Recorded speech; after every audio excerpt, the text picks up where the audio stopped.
Assalamualaikum warahmatullahi taala wabarakatuh. A'udzubillahi minasyaitonir rajim. Bismillahirrahmanirrahim. Alhamdulillahil qail ya ayyuhalladzina amanu kutiba alaikumus siyamu kama kutiba alal ladzina min qablikum la'allakum tattaqun. Asyhadu an la ilaha illallah wahdahu la syarika lah wa asyhadu anna Muhammadan abduhu wa rasuluh. Allahumma shalli ala sayyidina Muhammadin nuril anwar wa ala alihi al-adhhar wa ashabil akhyar wa sallim tasliman katsira. Allahumma nawwir qulubana binuri hidayatika kama nawwartal arda binuri syamsika abadan abada birahmatika ya arhamar rahimin. Hadirin dan hadirat yang dirahmati Allah sekalian, alhamdulillah pada pagi ini kita dapat bertemu dalam kuliah hari raya pada tahun ini, dan tumpuan kuliah kita pada kali ini adalah berkaitan dengan tujuan kita berpuasa. Allah Subhanahu wa taala telah menegaskan dalam ayat 183 surah Al-Baqarah seperti yang saya bacakan tadi, bahawa tujuan berpuasa ialah la'allakum tattaqun, mudah-mudahan kamu bertakwa. Apakah yang dimaksudkan oleh Allah mudah-mudahan kamu bertakwa? Walaupun nampaknya mudah bila kita dengar, mudah kita faham, tapi adakah sebenar-benar kita dapat memahami apa yang dimaksudkan oleh Allah la'allakum tattaqun yang tersebut? Sebelum itu, eloklah kita terlebih dahulu tinjau dari sudut sejarah. Sejarah yang berkaitan dengan Allah mensyariatkan ibadat di dalam agama kita, agama Islam. Sebagaimana yang sudah dimaklumi, di dalam Islam ibadat disyariatkan oleh Allah, kemudian daripada Allah syariatkan tentang akidah. Sesudah akidah mantap selama 12 tahun, barulah Allah Subhanahu wa taala syariatkan ibadat, dimulai dengan pensyariatan ibadat solat yang diwajibkan oleh Allah dalam malam di mana Nabi Muhammad SAW di Isra' Mi'rajkan, sebagaimana yang kita semua maklumi. Beberapa bulan selepas ibadat solat difardukan, Rasulullah SAW berpindah ke Madinah pada tahun 2 Hijrah, maka difardukanlah ibadat puasa. Serentak dengan difardukan ibadat puasa, maka difardukanlah juga zakat di dalam Islam. Kemudian pada tahun 6 Hijrah, Allah fardukan ibadat haji. Jadi lengkaplah rukun Islam yang 5. Yang pertama, mengucap 2 kalimah syahadah. Yang kedua, solat 5 waktu. Yang ketiga, puasa di bulan Ramadan. Yang keempat, maya zakat. Dan yang kelima, mengerjakan haji bagi sesiapa yang berpuasa. Hadirin dan hadirat yang dirahmati Allah sekalian, Sebagaimana yang telah dinyatakan oleh Allah dalam ayat 183 surah Baqarah tadi, bahawa tujuan kita berpuasa ialah mudah-mudahan kita dapat bertakwa kepada Allah. Kita jangan lupa ada gandingan yang mesti kita ingat. Gandingan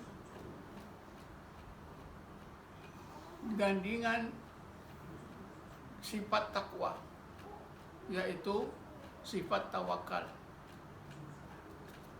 Di dalam Quran biasa saja kita dapati bahawa Allah Subhanahu Wa Taala apabila menyebutkan takwa akan diikuti dengan tawakal. Seperti yang Allah sebut dalam ayat 2 hingga 3 surah At-Talaq. Bismillahirrahmanirrahim. Wa man yattaqillaha yaj'al lahu makhraja wa yarzuqhu min haitsu la yahtasib. Wa man yatawakkal 'ala Allahi fa huwa hasbuh. Innallaha balighu amrih.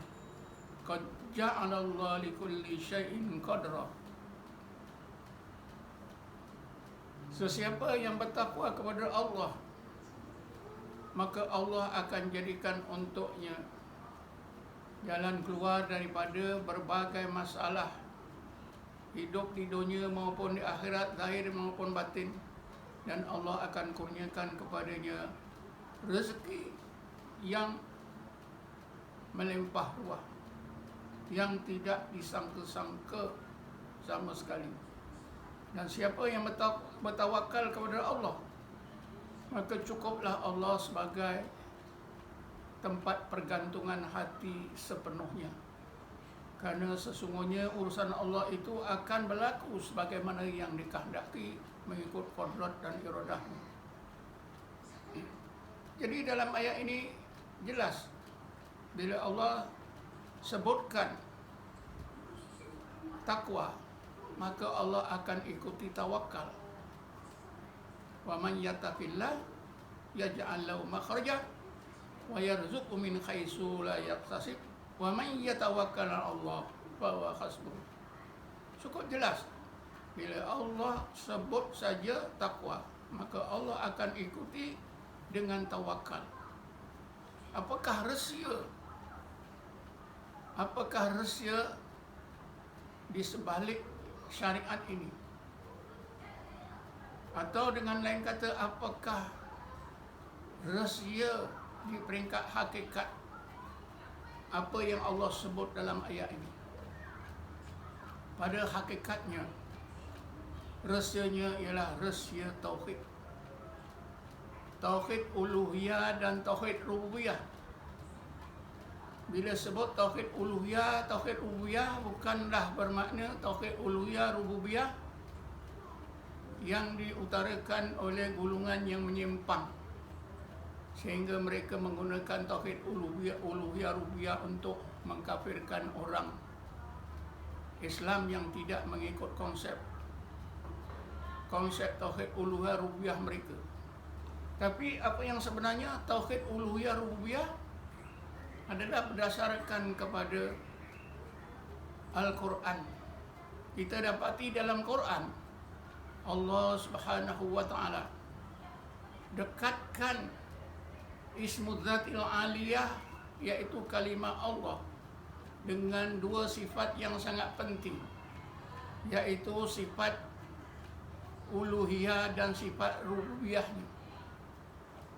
Misalnya apabila Allah sebut Bismillahirrahmanirrahim, wa ilahukum ilahun wahid la ilaha illa huwar rahmanur rahim. Tuhan ilah kamu adalah ilah yang satu, tiada ilah kecuali Dia. War rahmanur rahim, Dialah Allah yang bersifat Ar-Rahman Ar-Rahim. Sifat Ar-Rahman Ar-Rahim adalah antara berbagai sifat rububiyah Allah. Jadi apabila Allah sebutkan uluhiyahnya, maka Allah akan ikuti dengan sifat rububiyahnya. Begitu juga Allah berfirman, Bismillahirrahmanirrahim. Fa in tawallau faqul hasbiyallah la ilaha illa huwa alaihi tawakkaltu wa huwa rabbul arsyil azim. Ya Muhammad, sekiranya mereka itu berpaling daripada engkau ya Muhammad, menolak ajaran Islam yang engkau bawa ya Muhammad, faqul hasbiyallah, cukuplah Allah tempat bergantungan hati aku. La ilaha illa huwa, tiada ilah kecuali Allah. Wa huwa rabbul arsyil azim, dialah Allah Rabb yang punyai aras yang agung, aras yang besar. Jadi kalimat ilah akan diikuti oleh Allah dengan Rabb, sebagaimana yang telah dihasilkan dalam penyelidikan setengah ulama. Kalimah Allah didekatkan oleh Allah dengan ilah dan Rabb tidak kurang daripada 1000 kali di dalam Quran. Kekerapan Allah mendekatkan namanya Allah dengan kalimah ilah dan Rabb hampir 1000 kali atau lebih sedikit daripada 1000 kali. Ini menunjukkan bahawa dua sifat Allah yang penting ialah ilahun dan Rabbun. Daripada ilahun ini maka timbullah tauhid uluhiyah yang bermakna mengesahkan keagungan Allah semata-mata di dalam hati kita, yang mendorong hati kita hanya takut kepada Allah. Timbul rasa, tak timbul sifat khasyah, sifat khauf di dalam hati kita kepada berbagai sifat-sifat keagungan Allah atau sifat-sifat uluhiyah Allah atau sifat-sifat jalalullah. Sebaliknya,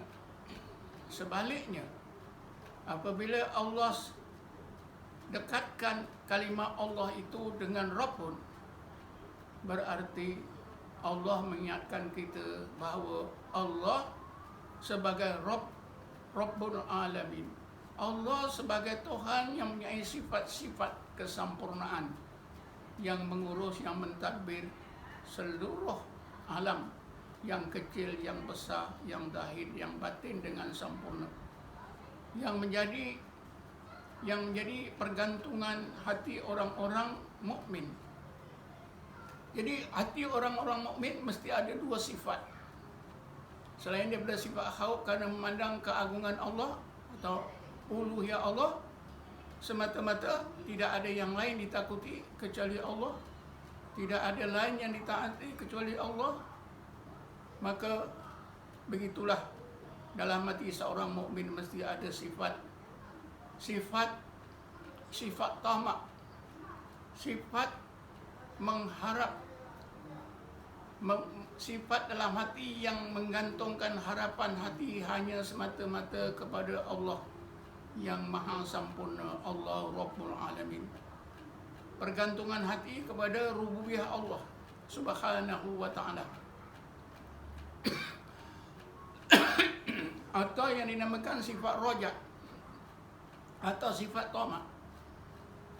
Inilah yang disebut oleh setengah orang-orang sufi, seperti seorang ulama tasawuf yang terkenal Ibnu Athaillah dalam kitabnya Hikam. Beliau mengajak seluruh umat Islam supaya benar-benar dapat mentauhidkan uluhiyah Allah dan rububiyah Allah. Beliau menegaskan dengan kata hikmahnya, kun bi awsafi ubudiyatika mutahaqqiqan wa bi awsafi rububiyatihi muta'alliqan. Hendaklah kamu capai sifat kehambaanmu kepada Allah itu dengan sempurna. Dan begitulah juga hendaklah jadikan pergantungan hati Anda kepada rububiyah Allah itu juga sempurna. Jadi Ibn Athaillah mengajak kita supaya benar-benar kita dapat mencapai tauhid uluhiyah dan rububiyah. Bila kita dapat mencapai tauhid uluhiyah, maka sempurnalah sifat kehambaan kita, ketakwaan kita kepada Allah. Dan apabila hati kita benar-benar bergantung kepada rububiyah Allah, maka hati kita hanya bergantung kepada Allah yang maha sempurna. Maka timbullah di dalam hati seorang mukmin yang benar tauhid uluhiyah dan rububiyahnya dua sifat yang berlawanan, iaitu khauf atau khasyah, takut kepada keagungan, sifat-sifat keagungan Allah, dan satu lagi hati bergantung harap semata-mata kepada rahmat Allah yang sempurna, sifat-sifat Allah yang sempurna, yang diistilahkan sifat roja. Jadi dalam hati seorang mukmin mesti ada sifat khauf dan roja yang seimbang. Inilah yang menentukan seseorang mukmin itu menjadi khairu ummatin, sebagaimana yang Allah sebutkan dalam firman-Nya. Bismillahirrahmanirrahim. Kuntum khairu ummatin ukhrijat linnasi ta'muruna bil ma'ruf wa tanhauna 'anil munkar wa tu'minuna billah. Kamu umat Muhammad SAW adalah sebaik-baik umat, khairu ummatin, yang pernah Allah lahirkan di kalangan manusia. Kamu memerintahkan, kamu menyuruh buat baik dan melarang daripada kemungkaran, dan kamu beriman kepada Allah Subhanahu wa taala. Jadi apakah asas umat Islam ini menjadi khairu ummatin? Maka jawapannya ialah kerana di dalam rohani umat Islam itu ada dua sifat yang sempurna, yang berlawanan, yang menjadikan hati umat Islam itu seimbang, yaitu sifat khauf atau khasyah terhadap uluhiyah Allah, dan sifat roja, sifat bergantung harap kepada rahmat Allah semata-mata. Sifat khauf dan roja yang seimbang inilah yang juga menentukan seseorang mukmin itu menjadi mukmin yang wasatan. Bismillahirrahmanirrahim. Wa kadzalika ja'alnakum ummatan wasatan.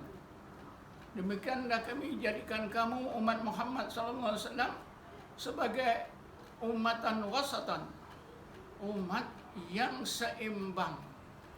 Seimbang akidahnya, seimbang rohaninya, seimbang hatinya dalam memandang uluhiyah Allah dan rububiyah Allah. Tidak berat sebelah. Seperti dua sayap burung, di mana seekor burung boleh terbang ke sana kemari dengan senang dan selamat, dengan selesa, kerana adanya kepak kiri dan kanan yang seimbang. Maka begitulah kata ulama, orang mukmin boleh terbang dalam hidupnya, berjalan dalam hidupnya, berlari dalam hidupnya, zahir dan batinnya dengan selamat, dengan selesa, apabila dalam hatinya, dalam rohaninya ada dua sifat yang berlawanan, yang seimbang, yaitu sifat khauf kepada keagungan Allah, kebesaran Allah yang menjadikan dia taat, menjadi hamba Allah, sebaik-baik hamba Allah, dan satu lagi sifat rojak, hati bergantung kepada Allah yang sempurna, yang selalu juga disebut bergantung pada rahmat Allah yang sempurna. Jadi apabila hati umat Islam ada sifat khauf dan rojak, takut kepada kebesaran Allah yang mendorongkan dia sentiasa bertakwa kepada Allah, dan sifat rojak yang mendorongkan hatinya hanya bergantung harap kepada Allah yang sempurna, yang selalu juga disebut di dalam Quran bergantung pada rahmat kurnia dan rahmatnya yang sempurna. Sebagaimana yang Allah suruh ingatkan kepada kita semua dalam ayat 58 surah Yunus. Bismillahirrahmanirrahim. Qul bi fadlillahi wa bi rahmatihi fabidzalika falyafrahu wa khairum mimma yajma'un. Ya Muhammad, engkau ajarkanlah kepada umatmu ya Muhammad. Engkau ajarkan kepada umatmu ya Muhammad, supaya mereka itu berasa suka dan gembira kerana telah menerima berbagai kurnia dan rahmat Allah yang sempurna. Kalau mereka berhati demikian, itu adalah lebih baik daripada mereka merasa bahawa mereka telah melakukan apa yang Allah telah perintah. Kepahaman apa yang Allah sebut dalam ayat ini ialah supaya umat Islam itu sentiasa memandang kesempurnaan Allah, yang Allah selalu tunjukkan sifat-sifat rububiyah atau kesempurnaan Allah itu dalam berbagai kurnia dan rahmatnya. Berbagai kurnia dan rahmatnya itu adalah sebagai fenomena di mana Allah menunjukkan sifat rububiyahnya kepada manusia. Jadi Allah Subhanahu Taala memerintahkan umat Islam supaya sentiasa memandang rahmat Allah, kurnia Allah yang sempurna daripada usaha ikhtiar sendiri. Memang wajib berusaha berikhtiar, tapi dalam kita, setelah kita melakukan usaha dan ikhtiar, kita mestilah terus memandang kurnia dan rahmat Allah, rububiyah Allah yang sempurna, sentiasa bersifat rajab. Usaha ikhtiar kita itulah takwa, pergantungan hati kita kepada rahmat dan kurniaan Allah, pada rububiyah Allah, itulah tawakal. Begitulah tuan-tuan dan puan-puan, hadirin hadirat sekalian, apabila kita ingatkan hakikat takwa seperti yang telah saya sebutkan, maka ibadat puasa sebenar-benarnya pada hakikatnya Allah mahukan umat Islam yang berpuasa dapat meneguhkan tauhid, dapat mencapai taraf tauhid yang sebenar, dapat menjadi seorang yang muwahhid, seorang yang benar-benar berjaya mentauhidkan Allah dari segi uluhiyahnya, sehingga terbentuk dalam hati takut hanya kepada Allah, yang menurunkannya terus bertakwa kepada Allah, taat kepada Allah. Di samping itu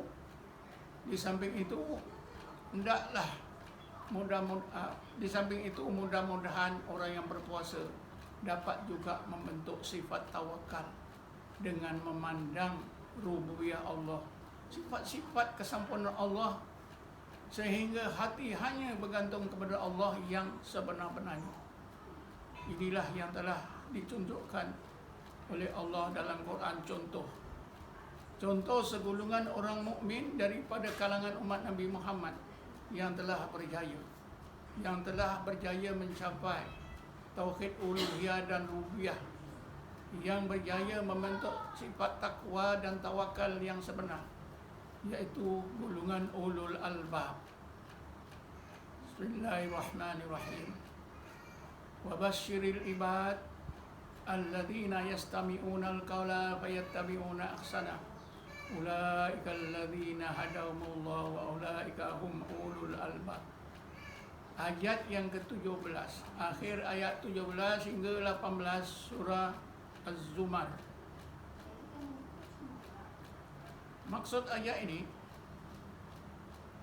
ya Muhammad, engkau berilah tahu khabar yang benar, lagi boleh menggembirakan hati para hamba-Ku. Para hamba-Ku itu ialah mereka yang apabila melakukan perintah Allah, mereka amalkan dengan sebaik-baik amal. Bila mereka solat solat menjadi sebaik-baik solat, solat yang terbaik. Bila mereka puasa, puasa mereka jadi puasa terbaik. Bila mereka berzikir, zikir mereka yang terbaik. Bila berakhlak, akhlak mereka terbaik. Alladzina yastami'una al-qawla fayattabi'una ahsana. Kenapa hamba-hamba Allah ini mampu melakukan perintah Allah sehingga amalan yang mereka lakukan itu menjadi amalan terbaik? Jawabannya ialah kerana mereka telah dapat benar-benar mencapai tauhid uluhiyah dan rububiyah. Ulaikal ladzina hadahumullah, mereka lah golongan orang-orang yang benar-benar sentiasa dapat hidayat Allah. Wa ulaika hum ulul albab, mereka dah golongan ulul albab.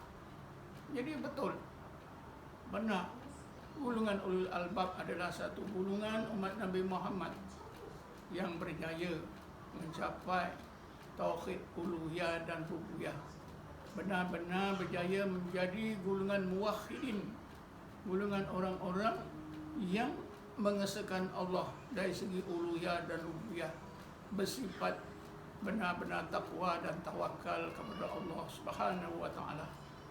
Marilah kita tinjau seterusnya apa yang Allah sebutkan dalam Quran, keistimewaan sifat-sifat ulul albab yang telah berjaya mencapai sifat takwa dan tawakal. Bismillahirrahmanirrahim.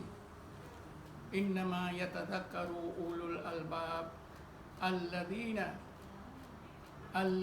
yufuna bi ahdillahi wa la yanquduna al-mitsaq walladzina yasiluna ma amara Allah bi an yusala wa yakhshawna rabbahum wa yakhafuna su'al hisab walladzina sabaru ibtigha'a wajhi rabbihim wa aqamus shalah wa anfaqu mimma razaqnahum sirran wa alaniyatan wa yadra'una bil hasanati as-sayyi'ata ulaika lahum uqbad dar jannatu adnin yadkhulunaha wa man salaha min abaihim wa azwajihim wa dhurriyyatihim wal malaikatu yadkhuluna alaihim min kulli bab salamun alaikum bima sabartum fa ni'ma uqbad dar.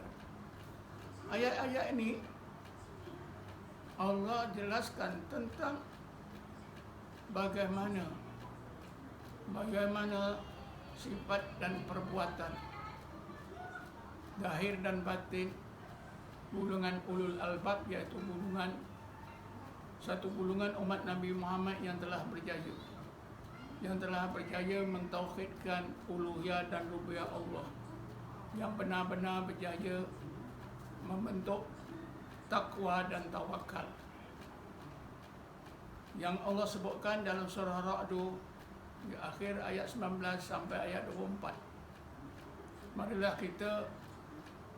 Marilah kita sama-sama dengar apakah maksud ayat-ayat yang telah saya bacakan ini.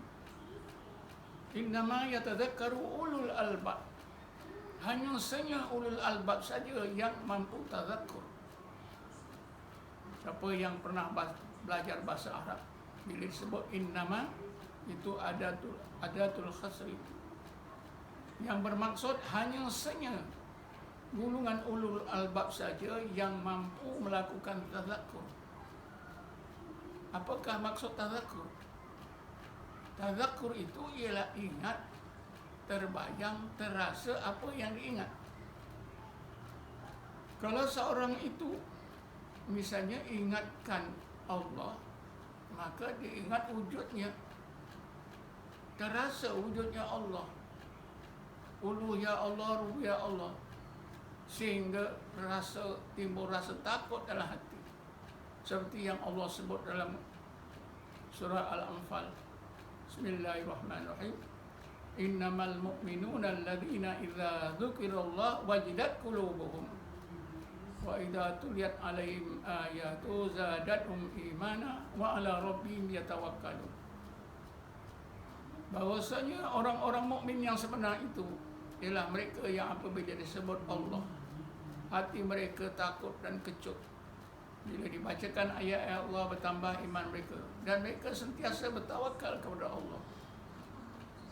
Inilah yang dimaksudkan tadzakur. Sebut Allah, ingat Allah, terbayang kewujudan Allah, keagungan Allah, kesamaan Allah. Hati jadi takut dan penuh harap kepada rububiyahnya. Inilah tadzakur. Innamaya tadzakkarul ulul albab. Selain daripada ulul albab, kerana mereka tidak dapat mencapai tauhid uluhiyah dan rububiyah, maka mereka tidak dapat mencapai takwa dan tawakal sebenar. Kerana itulah maka yang lain daripada ulul albab tidak akan mampu melakukan tadzakur. Satu tingkat hubungan yang sangat erat dekat antara seorang hamba dengan Tuhannya Allah Subhanahu wa taala zahir dan batin. Alladzina yuhuna bi'adillah wa la yanquduna al-mitsaq. Mereka itulah orang-orang yang sentiasa menyempurnakan janji mereka terhadap Allah dan mereka tidak pernah melanggar janji mereka terhadap Allah. Mereka itulah orang-orang yang sentiasa menyambungkan tali persaudaraan sebagaimana yang Allah perintah. Mereka itulah orang-orang yang takutkan kebesaran Allah dan bergantung harap semata-mata kepada rububiyah Allah. Dan mereka lah orang-orang yang sentiasa bimbang terhadap buruknya kiraan amal di padang mahsyar. Alladzina yasiluna ma amara bi ayyul walladzina yasiluna ma amara bi ayyul salat wa yakhshawna rabbahum wa yakhafuna su'al hisab. Mereka itulah orang yang sentiasa bersabar semata-mata untuk mendapat keridhaan Allah. Walladzina sabaru ibtigha'a wajhi rabbihim. Mereka itu orang-orang yang berjaya mencapai iqamah solah, dan merekalah orang-orang yang berjaya mengeluarkan, membelanjakan harta yang kami kurniakan kepadanya dengan cara yang terbaik, sama ada secara sembunyi atau terang. Dan mereka itulah orang-orang yang mampu membalas kebaikan, membalas kejahatan dengan kebaikan. Wa yadra'una bil hasani as-sayyi'ah. Ulaika lahum uqbad dar. Bagi mereka sebaik-baik tempat tinggal di akhirat nanti. Apa dia? Jannatu adnin. Mereka akan dimasukkan ke Jannatu adnin.